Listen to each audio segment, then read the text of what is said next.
I'm Haley Taylor, and you're listening to the Rough Draft Diaries. From last week's episode of the Rough Draft Diaries with the LGBTQ plus spectrum of Findlay, we're headed just down the road, about a 5 minutes drive, to talk to Jerome.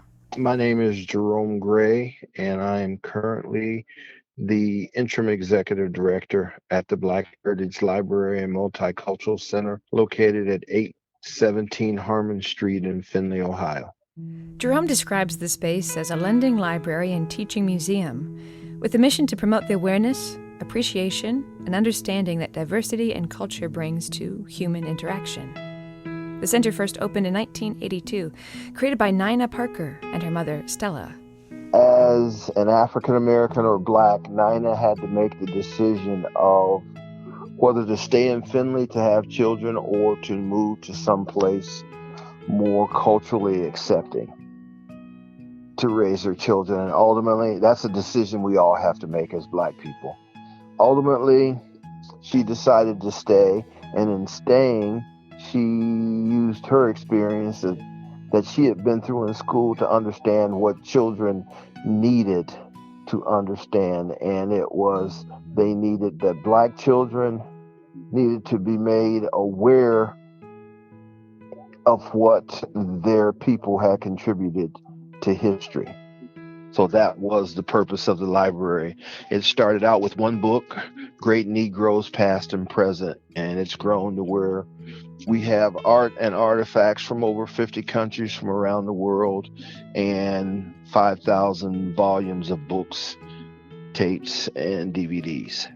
The center's major programs include cultural celebrations such as Black History Month, a Dr. Martin Luther King program and Unity Walk, Juneteenth celebration of freedom, multicultural summer camp, Cinco de Mayo celebrations, Native American powwows. They offer tours, reenactments of Black Americans of Achievement and the Underground Railroad, and of course an educational center for schools and church groups. All of these programs look to connect the community, to build bridges and understanding between each neighbor and Findlay, Ohio. Life is the stuff of story and experiences. And, each person has a historical story. And we started teaching in February that's described as one's historical self. It's unique, to each individual. You can find trends and common experiences, but, that uniqueness, that's the story of, as Dr. King would like to say, human personality. Being intentional in our efforts to interact, and this goes back to what Nina was dealing with in 82.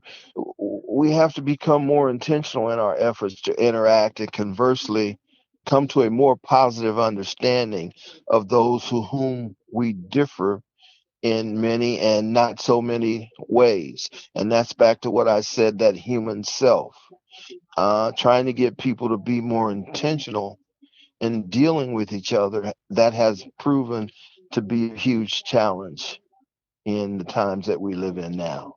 To give a picture of the life Findlay citizens live in now, 85% are white, 5% Hispanic, 2% Black, 2% Asian, less than 1% Native, with the rest identifying as other. Only 35% finish high school, with 20% finishing college, and 77% of the population was born and have chosen to stay in Findlay. These numbers are important to note to give an accurate picture of a close community, but one that may not easily be exposed to a new way of life, a new perspective. Yeah, it's tougher to get people to look outward a little bit more than inward and be mindful of what our actions do to others. It's an ongoing challenge to keep intentionality front and foremost in dealing with others. And that's what we're striving to do now. Dr. King, everyone talks about his I Have a Dream speech, but his letter from the Birmingham jail, which was written in 1963 during the Birmingham campaign, serves a very good point in that it talks about the beloved community. The ultimate goal of the beloved community is love and justice, grounded in reconciliation, friendship, and human dignity. But we're working, and we continue to work here in Findlay with Tuesday discussions once a month on how we move Findlay in the direction of becoming and exemplifying a beloved community. Jerome believes Findlay will get there, although the journey ahead is a marathon and not a sprint. Because once you start to have experiences with diverse others, it gets a lot harder to be in an adverse relationship with them. Because you'll start to develop the fact that it's not us versus them, but maybe it's us working together. And in doing that, you start to celebrate difference and not think that there aren't differences, but that's a critical step.